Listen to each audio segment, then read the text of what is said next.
Honnêtement, quand j'ai vu ce que les utilisateurs installent encore aujourd'hui sur leur ordinateur, j'ai eu les cheveux qui se sont dressés sur la tête. Entre les programmes qui volent vos données, ceux qui ralentissent votre système sans que vous le remarquiez, et ceux qui s'installent en douce avec d'autres logiciels, c'est un véritable cauchemar numérique. Dans cette vidéo, je vais vous montrer les 5 logiciels que vous devez supprimer d'urgence si vous les trouvez sur votre PC. Et croyez-moi, le dernier de la liste est le plus surprenant, car il est installé par défaut sur pratiquement tous les ordinateurs, et pourtant, c'est celui que vous devriez supprimer en premier. Vous comprendrez pourquoi à la fin, et vous n'allez pas en croire vos yeux. Avant de commencer, si vous voulez encore plus d'astuces exclusives, d'outils utiles et d'infos que je ne partage nulle part ailleurs, abonnez-vous à mon canal Telegram Lynx Invisible. Vous y trouverez des conseils vraiment uniques. On va commencer par quelque chose que je vois tout le temps chez les utilisateurs, les barres d'outils et les extensions douteuses dans le navigateur. La première fois que j'ai ouvert le navigateur d'un utilisateur et que j'ai vu 3 barres d'outils empilées les unes sur les autres, avec des boutons partout, des publicités et des icônes étranges, je me suis vraiment dit « Ok, là il y a un problème ». Ces barres d'outils, tu les as sûrement déjà vues. Ce sont des outils qui se présentent comme Search Toolbar, Browser Assistant, Shopping Helper, PDF Converter, Vidéo Downloader et d'autres noms qui promettent toujours quelque chose de super utile. En général, ils te promettent de télécharger des vidéos plus facilement, de faire des recherches plus rapides ou de t'offrir des réductions automatiquement. Mais dans la réalité, c'est presque toujours l'inverse. Ces extensions ralentissent ton navigateur, modifient ta page d'accueil ou ton moteur de recherche, collectent tes données de navigation et parfois injectent carrément de la publicité dans les pages que tu visites. Le pire, c'est que tu ne les installes presque jamais volontairement. Elles arrivent discrètement, en bonus, avec un autre programme gratuit que tu télécharges. Tu cliques sur « Suivant »,« Suivant »,« Suivant », et sans t'en rendre compte, tu viens d'accepter d'installer une de ces barres d'outils. Quelques jours plus tard, ton navigateur est plus lent, tu vois apparaître des pubs étranges, ta page d'accueil a changé, mais tu ne fais pas forcément le lien avec cette installation cachée. Alors comment s'en débarrasser? C'est très simple. Il suffit d'aller dans les paramètres de ton navigateur, d'ouvrir la section des extensions et de regarder attentivement ce qui est installé. Si tu vois un nom qui ne te dit rien, ou une extension que tu ne te souviens pas avoir installée, ou quelque chose qui ressemble à une toolbar, un assistant de recherche ou un outil de coupon, tu la supprimes. N'aie aucune hésitation. Si c'était vraiment utile, tu saurais exactement pourquoi tu l'as installé. Personnellement, j'ai une règle toute simple. Si je ne sais pas précisément à quoi sert une extension, je préfère ne pas la garder. Un navigateur doit rester léger et propre, avec seulement quelques extensions que tu connais vraiment. En supprimant ces barres d'outils et ces extensions douteuses, ton navigateur devient plus rapide, tu réduis considérablement les risques de collecte de données et tu retrouves enfin une expérience de navigation normale. Et ça, ce n'était que le numéro 5. Les programmes qui arrivent juste après sont encore plus sournois et parfois beaucoup plus dangereux. On va maintenant parler d'un type de programme que je vois partout et qui font énormément de dégâts sans que les gens s'en rendent compte. Ce sont les fameux logiciels de nettoyage et d'optimisation qui sont trop beaux pour être vrais. Tu les as sûrement déjà vus. Ce sont ces programmes qui s'appellent par exemple PC Cleaner, Speed Booster, Optimizer Pro, Driver quelque chose, Turbo quelque chose. Ils ont toujours un nom qui donne l'impression que ton ordinateur va devenir une fusée après leur passage. En général, tu tombes dessus en cherchant une solution à un problème. Ton PC rame, tu tapes « Mon PC est lent » dans Google, tu cliques sur le premier lien qui promet d'accélérer ton ordinateur en un clic, tu télécharges le logiciel, et c'est là que les ennuis commencent. Le principe est presque toujours le même. Dès que tu lances le programme, il fait un scan de ton système. À ce moment-là, l'interface est très dramatique. Tu vois des barres rouges, des points d'exclamation, des messages du genre « Votre PC est en danger »,« Plus de 500 erreurs trouvées »,« Votre performance est gravement dégradée ». En quelques secondes, le logiciel te fait croire que ton ordinateur est au bord de l'explosion. Évidemment, la seule solution proposée, c'est de cliquer sur un gros bouton « Réparer maintenant ». Et devine quoi? Pour réparer, il te faut la version payante, l'abonnement annuel, l'offre spéciale qui expire dans 10 minutes, etc. Ce qu'il faut comprendre, c'est que dans la plupart des cas, ces logiciels exagèrent complètement les problèmes. Ils marquent comme erreur critique des choses qui n'ont absolument rien de dangereux. Des fichiers temporaires, des clés de registre inutiles, des cookies de navigateur. Tout ça est présenté comme si ton PC allait tomber en panne demain si tu ne passes pas à la caisse. Tu te retrouves à payer pour résoudre des problèmes qui en réalité ne sont pas graves du tout ou qui auraient pu être corrigés gratuitement avec les outils déjà présents dans ton système. Mais le pire, c'est que certains de ces programmes ne se contentent pas d'exagérer. Ils peuvent eux-mêmes ralentir ton ordinateur. Ils tournent en arrière-plan, se lancent au démarrage, affichent des pop-up réguliers pour te dire qu'il faut rescanner ton système ou que ta machine est de nouveau infectée par des erreurs. Dans certains cas, ils installent même d'autres logiciels indésirables en même temps, comme des barres d'outils, des extensions ou des pseudo-antivirus tout aussi discutables. Il faut aussi que je te parle des fameux optimiseurs de pilotes, les programmes qui promettent de mettre à jour tous tes drivers d'un coup. Là encore, ils te font croire que tes pilotes sont obsolètes, que ton système est instable, que ta carte graphique est en danger et que tu dois cliquer sur un bouton pour tout régler. Résultat, ils installent parfois des pilotes incorrects, non officiels ou carrément inutiles, ce qui peut créer plus de problèmes qu'avant. Dans le pire des cas, tu te retrouves avec un périphérique qui ne fonctionne plus correctement alors qu'il marchait très bien avant. Alors qu'est-ce qu'on fait concrètement avec ce type de logiciel ? Pour moi, la règle est très simple. Si un programme arrive sur ton PC en te faisant peur, en t'annonçant des centaines d'erreurs critiques, en mettant tout en rouge et en te poussant à payer immédiatement pour résoudre tout ça, tu peux le considérer comme suspect. Un vrai outil sérieux ne va pas te manipuler avec la peur. Un vrai outil va expliquer clairement ce qu'il fait, sans te hurler dessus avec des alertes dramatiques toutes les 2 minutes. La vérité, c'est que ton système d'exploitation, surtout si tu es sous Windows, a déjà des outils de base pour faire le ménage. Tu peux vider le cache, supprimer les fichiers temporaires, nettoyer le disque, désinstaller les programmes inutiles, et tout ça sans installer 10 logiciels magiques. Et dans beaucoup de cas, un simple redémarrage, quelques programmes en moins au démarrage et un peu d'espace disque libéré suffisent déjà à redonner de la respiration à ton PC. Donc si tu as installé ce genre d'optimiseur ou de nettoyeur un peu douteux, je te conseille une chose très simple, désinstalle-le. Va dans les paramètres, dans la gestion des applications, repère le logiciel en question et supprime-le complètement. Ensuite, tu peux t'en tenir aux outils intégrés à ton système ou à 1 ou 2 programmes fiables dont la réputation est solide, mais surtout pas à tout ce qui crie scan gratuit d'un côté et abonnement obligatoire de l'autre. Ce qu'il faut retenir, c'est que ces logiciels trop beaux pour être vrais jouent sur ton inquiétude. Ils te montrent un grand nombre d'erreurs pour te convaincre que tu as besoin d'eux, alors qu'en réalité, c'est souvent l'inverse. C'est ton PC qui aurait surtout besoin qu'ils disparaissent. Et là encore, ce n'était que le numéro 4. Les programmes qui arrivent ensuite peuvent être encore plus présents sur les ordinateurs de tout le monde, et parfois, tu les utilises sans même te douter qu'ils te ralentissent au quotidien.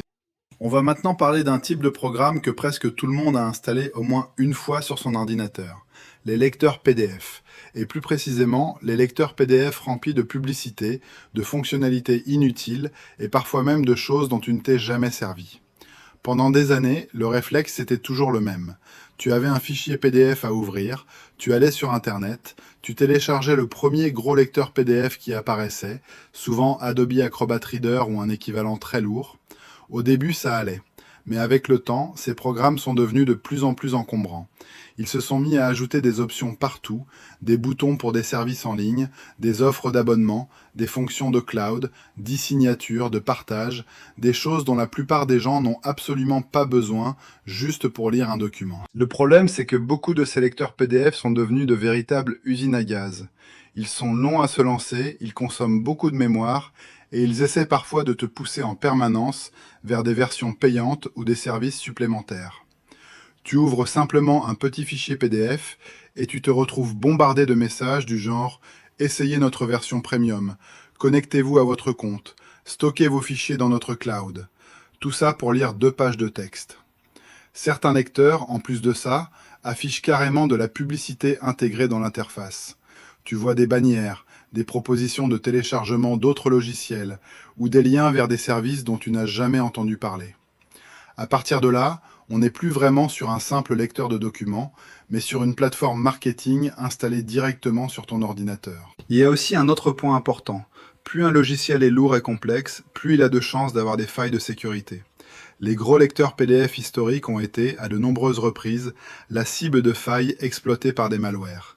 Ouvrir un simple fichier peut devenir une porte d'entrée pour quelque chose de moins sympathique en arrière-plan, surtout si le programme n'est pas à jour. Et soyons honnêtes, beaucoup de gens ne mettent jamais leur logiciel à jour, à part quand Windows insiste vraiment. Alors tu peux te demander, est-ce que tu as vraiment besoin de tout ça ?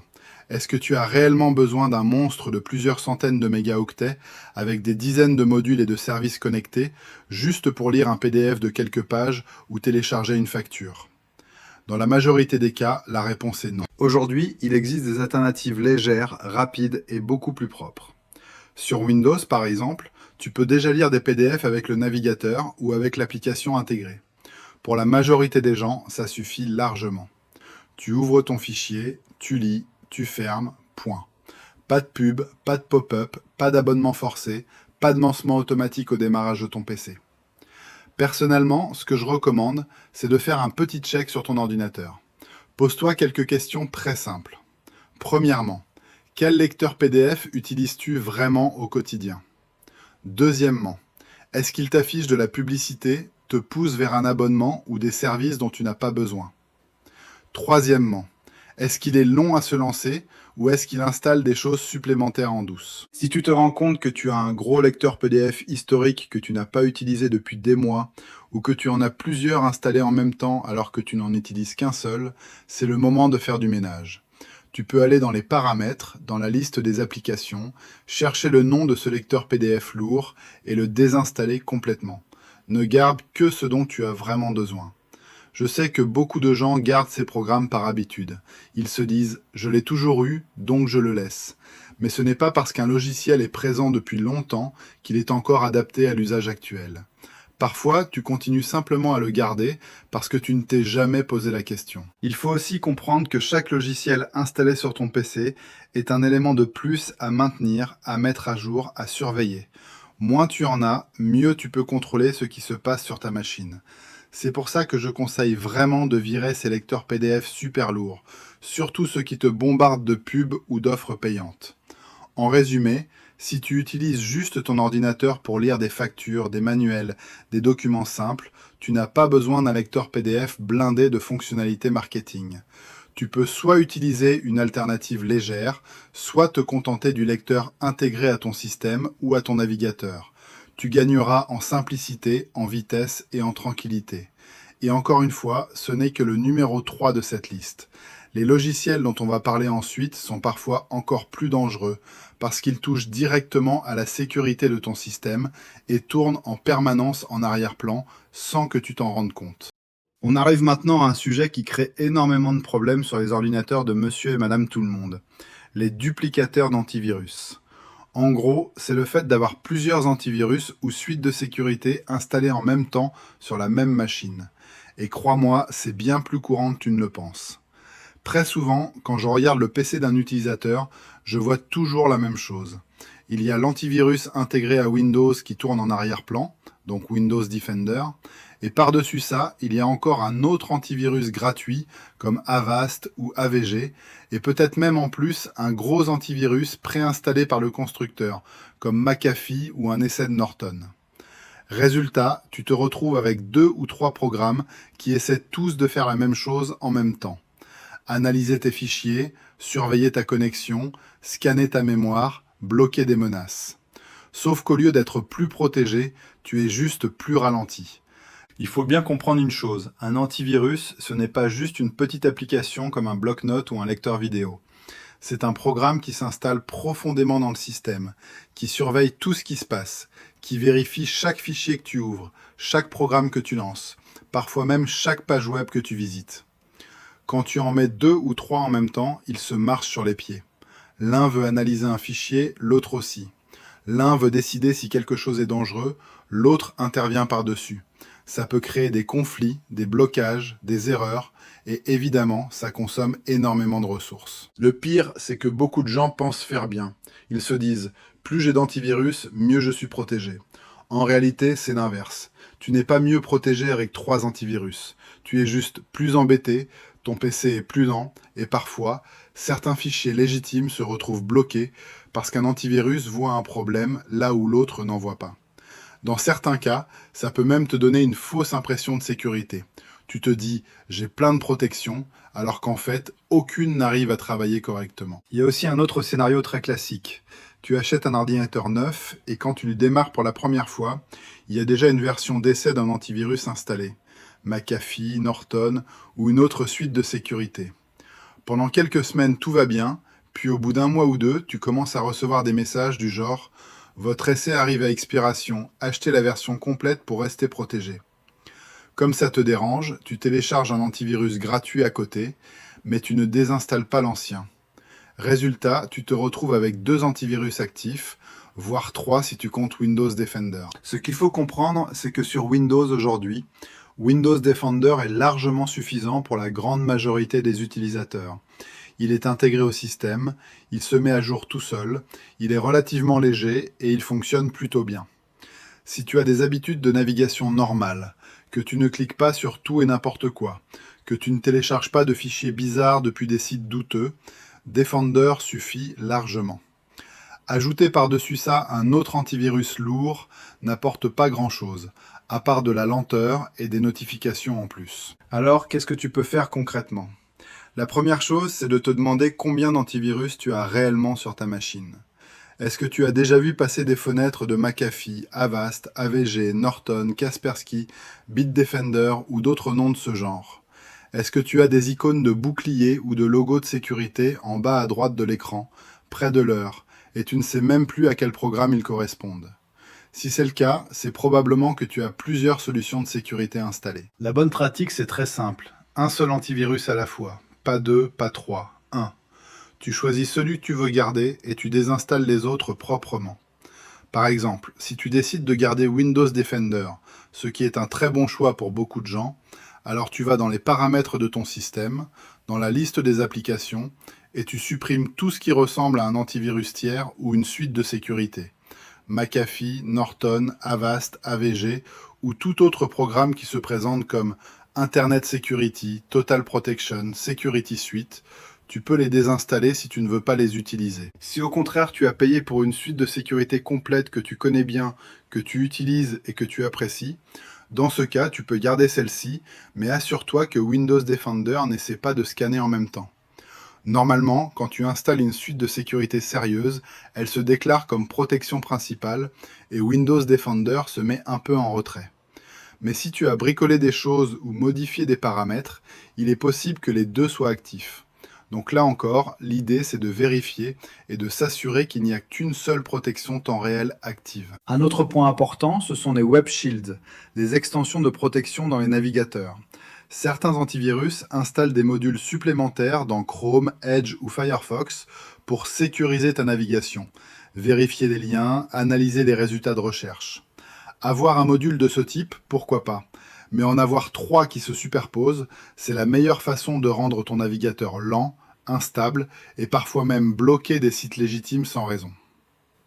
Il faut aussi parler d'un autre effet secondaire. Plus tu as de programmes de sécurité, plus tu auras de notifications, d'alertes, de fenêtres qui s'ouvrent.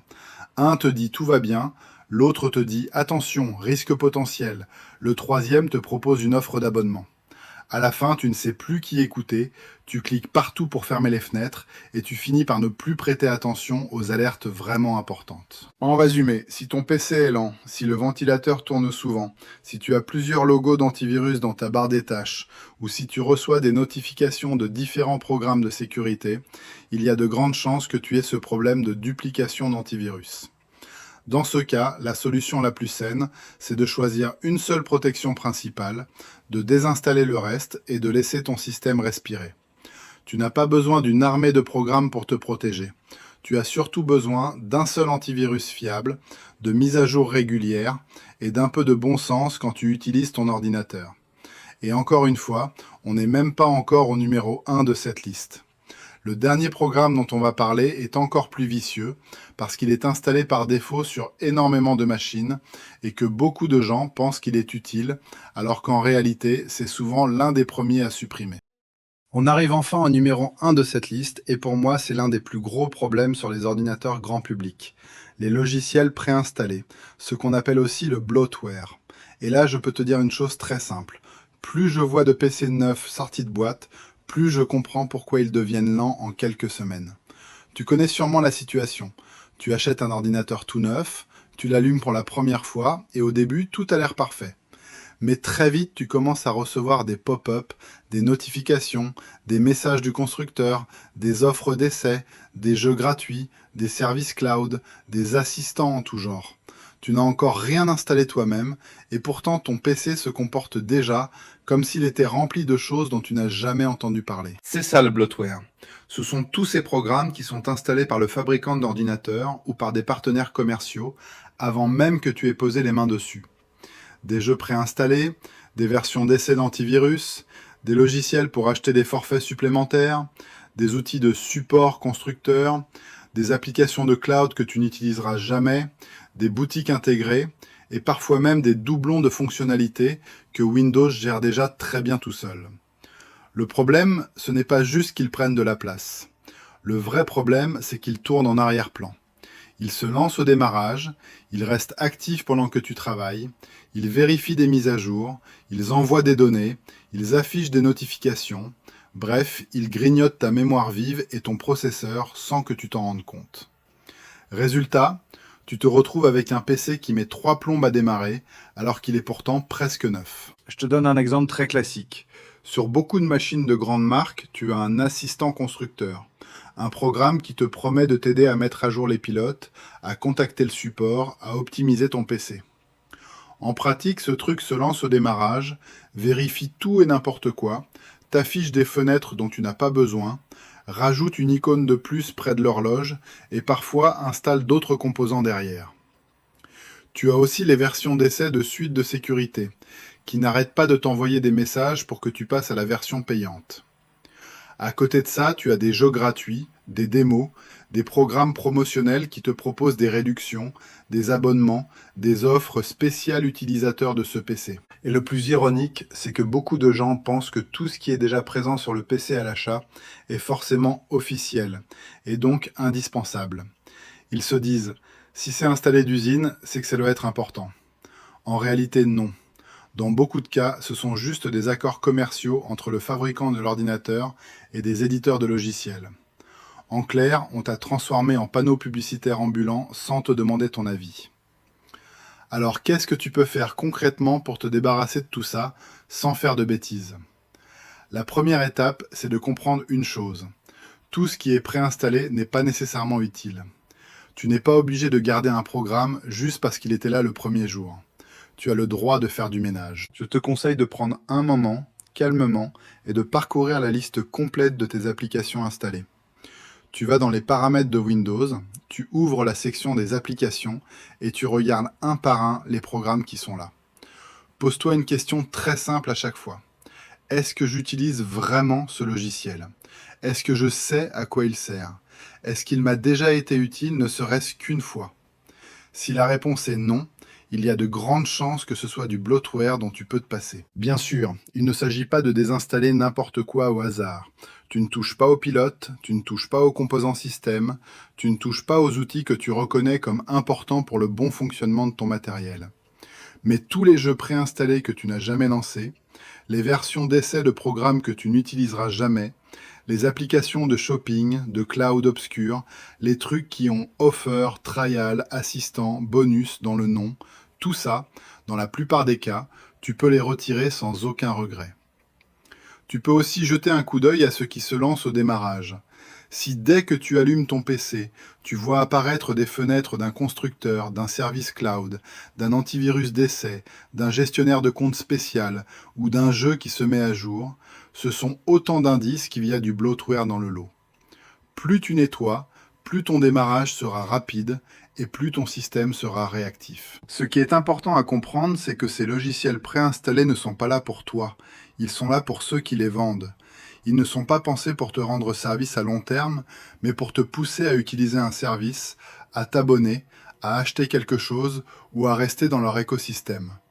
Toi, ton objectif, c'est d'avoir un PC qui démarre vite, qui reste fluide et où tu contrôles ce qui s'exécute, pas une machine qui ressemble à une vitrine commerciale. Et honnêtement, le nombre de fois où j'ai vu des PC quasiment métamorphosés juste après avoir supprimé les logiciels préinstallés est incroyable.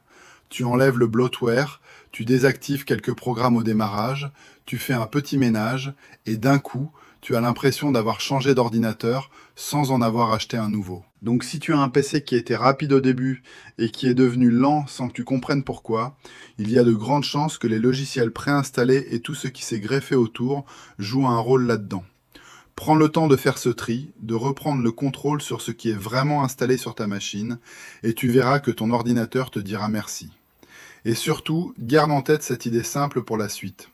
Ce n'est pas parce qu'un programme est là par défaut qu'il mérite de rester. Pour terminer cette liste, je voulais absolument te parler d'un cas un peu particulier. Ce n'est pas un virus, ce n'est pas un logiciel obscur venu d'un site douteux. Au contraire, c'est un programme que pratiquement tout le monde utilise, ou au moins a utilisé, et qui est installé par défaut sur quasiment tous les ordinateurs. Et pourtant, selon moi, c'est un de ceux qu'il faut le plus éviter au quotidien. Ce programme, c'est tout simplement le navigateur préinstallé par défaut sur ton système. Sur Windows, c'est Microsoft Edge, avant c'était Internet Explorer. Sur d'autres machines, ça peut être un navigateur modifié par le constructeur, avec sa page d'accueil, ses services, ses pubs et ses réglages à lui. En gros, le truc qui se lance quand tu cliques pour la première fois sur Internet. Alors tu vas peut-être me dire, mais attends, un navigateur, tout le monde en a besoin, pourquoi tu dis qu'il faut l'éviter ? Justement, c'est là que ça devient intéressant. Je ne te dis pas que tu dois vivre sans navigateur, évidemment. Je te dis que le navigateur imposé par défaut, celui qui est profond dans le système, est très souvent configuré d'une manière qui n'est pas du tout dans ton intérêt, mais plutôt dans l'intérêt de celui qui l'a installé. Quand tu ouvres ce navigateur pour la première fois, tout a l'air normal. Tu vois une belle page d'accueil avec la météo, des news, des suggestions, parfois des vidéos, des boutiques, de la publicité déguisée en articles, des liens vers des services de cloud, des comptes à créer, des abonnements à essayer. Au début, tu te dis que c'est pratique. En réalité, ce qui se passe, c'est que ton navigateur devient une sorte de portail géant vers l'écosystème de l'éditeur. Son moteur de recherche, sa messagerie, son cloud, sa suite bureautique, ses actualités, ses pubs. Chaque clic, chaque recherche, chaque page consultée peut alimenter des statistiques, du profilage, de la personnalisation de publicité. Et toi, tu penses simplement « je vais sur Internet ». Le problème, ce n'est pas que ce navigateur ne fonctionne pas. Techniquement, il fait le job. Tu peux aller sur tes sites préférés, regarder des vidéos, faire tes mails. Le vrai souci, c'est qu'il est configuré, par défaut, pour te garder enfermé dans un écosystème précis, pour te pousser vers certains services, parfois pour te montrer des résultats sponsorisés avant les résultats normaux, pour remplir ta page de démarrage de contenu dont tu n'as pas vraiment besoin. Et tout ça, tu n'as jamais vraiment choisi. Tu as juste allumé ton PC et cliqué sur l'icône qui était déjà là. Il y a aussi un autre aspect dont on parle très peu, les données. Un navigateur, c'est un outil extrêmement sensible. Il voit tout ce que tu fais en ligne. Il connaît les sites sur lesquels tu vas, les recherches que tu fais, les comptes sur lesquels tu te connectes, les formulaires que tu remplis, les produits que tu consultes, les vidéos que tu regardes.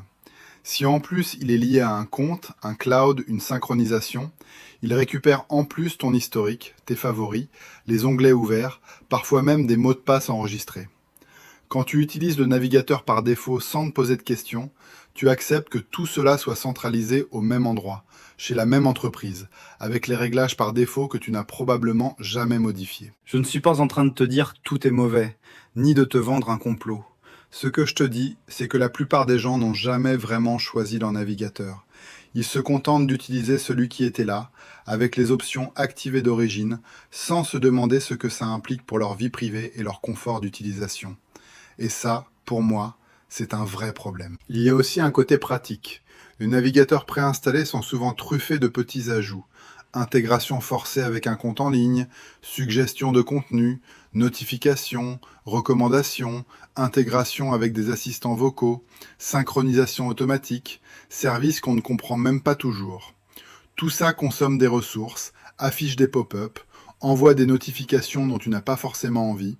Tu voulais juste taper une URL et tu te retrouves avec une page d'actu, des vidéos recommandées, des pubs pour des produits et un bandeau qui te demande de te connecter à ton compte pour améliorer l'expérience.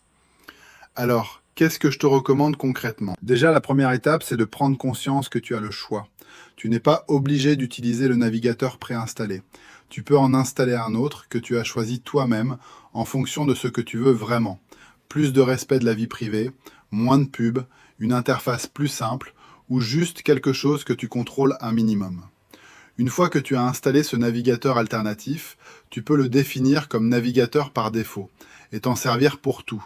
Tes recherches, tes vidéos, tes mails, tes achats. Ensuite, pour le navigateur préinstallé, si ton système ne te permet pas de le désinstaller complètement parce qu'il est trop intégré, tu n'es pas obligé de forcer le système.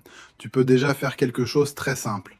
Tu peux enlever son icône de la barre des tâches, le retirer du menu de démarrage rapide, désactiver un maximum de notifications et de contenu sur sa page d'accueil, et surtout, ne plus l'utiliser au quotidien. Il deviendra juste un composant système comme un autre qui ne te gêne plus. Si au contraire ton système te permet de le désinstaller proprement et que tu n'en as vraiment plus besoin, tu peux aller dans les paramètres, dans les applications installées et le supprimer. Mais même si tu ne vas pas jusque-là, le simple fait de ne plus l'utiliser comme navigateur principal est déjà une énorme différence. L'idée derrière ce bonus, ce n'est pas de dire « ce navigateur est le diable ». C'est de te faire réaliser que le programme le plus dangereux, parfois, ce n'est pas celui qui vient d'un site louche, c'est celui que tu utilises sans jamais le remettre en question, juste parce qu'il était là le premier jour. Quand tu reprends le contrôle sur ce point, quand tu choisis consciemment ton navigateur, quand tu règles toi-même les options de confidentialité, les moteurs de recherche, les syncs, tu reprends aussi le contrôle sur une grosse partie de ce que tu fais sur Internet. Et c'est pour ça que je dis que ce programme, que tout le monde utilise ou a utilisé par habitude, est celui qu'on devrait éviter d'utiliser les yeux fermés. Tu n'es pas obligé de rester avec ce qu'on t'impose par défaut. Tu as le choix. Prends un moment pour regarder quel navigateur tu utilises, comment il est configuré, et demande-toi si c'est vraiment celui que tu veux, ou si tu le gardes juste parce qu'il était là. Si tu fais partie des gens qui passent plusieurs heures par jour sur Internet, ce simple changement peut avoir un impact énorme sur ton confort, ta vie privée et la façon dont ton ordinateur se comporte. Et au final, c'est exactement le but de cette vidéo. Te redonner la main sur ce qui tourne sur ta machine et t'éviter de subir des logiciels qui ne travaillent pas vraiment pour toi.